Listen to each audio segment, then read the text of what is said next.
warahmatullahi wabarakatuh. Perkenalkan, nama saya Sistianingsi dari Prodi PGSD Non-Reguler Semester 2 Universitas Muhadi Setiabudi Brebes. Saya di sini akan menjelaskan mengenai materi kelas 3 tentang sejarah uang dan fungsi uang. Uang adalah suatu benda yang diterima oleh masyarakat secara umum yang digunakan sebagai alat pembayaran yang sah. Jadi, uang itu digunakan sebagai alat pembayaran yang sudah diakui dan digunakan oleh masyarakat dalam jual beli. Nah, sekarang sejarah mengenai uang. Yang pertama yaitu menggunakan sistem barter. Nah, pada sistem barter ini yaitu sistem tukar-menukar yang digunakan oleh orang-orang pada zaman dahulu dalam melakukan jual beli. Jadi orang-orang pada zaman dahulu melakukan jual beli dengan menggunakan sistem tukar-menukar barang. Contohnya seperti nelayan yang memberikan tangkapan ikannya dengan ditukar dengan kebutuhan makanan atau obat-obatan. Atau bisa contoh satu lagi mungkin peternak sapi yang menukar sapi ternaknya dengan beras dari petani. Nah, banyaknya sapi dan beras akan ditentukan dengan melakukan diskusi. Jika keduanya sama-sama sepakat, maka terjadilah sistem barter. Namun, sistem barter memiliki kelemahan-kelemahan, diantaranya satu, sulit menemukan orang yang membutuhkan barang yang dibutuhkan.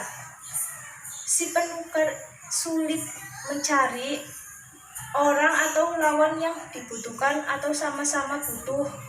Nah, yang kedua, belum ada ukuran satuan barang, misalnya seperti kiloan, gram, ons, kuintal, dan lain-lain.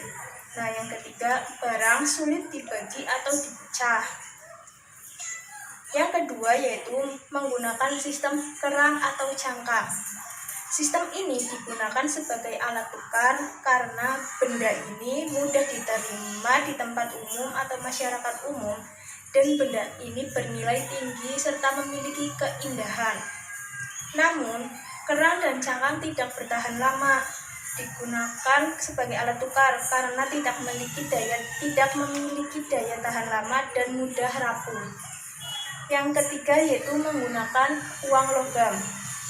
Uang logam ini ada dua jenis, yaitu emas dan perak. Uang logam ini memiliki nilai tinggi dan dapat dipecah tanpa mengurangi nilainya. Seiring dengan perkembangan perekonomian, uang logam dinilai sulit untuk digunakan sebagai alat tukar dalam transaksi berjumlah besar. Hal ini membuat lahirnya uang kertas.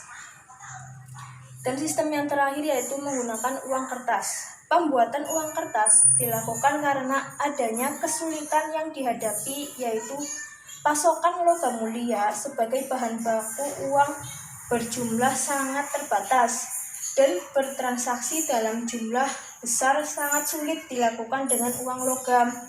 Jadi uang kertas ini dibuat karena bahan baku pembuatan logam sangat sulit didapat dan jumlah jual beli atau transaksi semakin besar.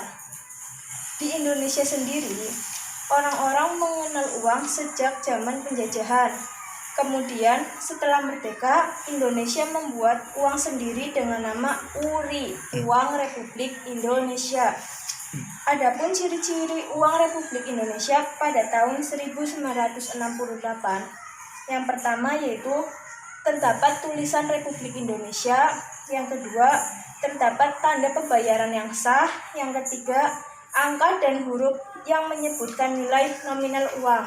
Nah, yang keempat terdapat tahun terbit uang, dan yang terakhir tanda tangan Menteri Keuangan. Yang selanjutnya yaitu mengenai fungsi uang, dan fungsi uang ini dikelompokkan menjadi dua. Yang pertama fungsi asli dan yang kedua fungsi turunan. Fungsi asli dapat dibagi menjadi dua, yaitu sebagai alat tukar dan alat ukur. Nah, fungsi alat tukar yaitu untuk mempermudah mendapatkan barang.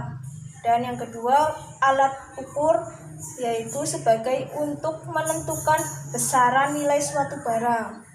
Nah, yang kedua yaitu fungsi turunan, yaitu sebagai alat pembayaran dan penunjuk harga serta alat penimbun kekayaan.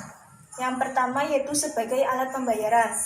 Berbeda dengan fungsi sebagai alat tukar, maksudnya ketika uang dibayarkan tanpa ditukar dengan benda atau jasa seperti pajak, seperti bayar tagihan listrik, seperti bayar pajak tanah dan bangunan, dan lain sebagainya. Nah, yang kedua yaitu sebagai penunjuk harga, yaitu memiliki nilai yang berbeda-beda. Misalnya buah apel 1 kilo 8.000, sedangkan jeruk 1 kilo 7.000, seperti itu. Nah, yang terakhir yaitu alat penimbun kekayaan, yaitu digunakan ketika ada keperluan mendadak. Sekian dari saya, mohon maaf apabila banyak kesalahan. Wassalamualaikum warahmatullahi wabarakatuh.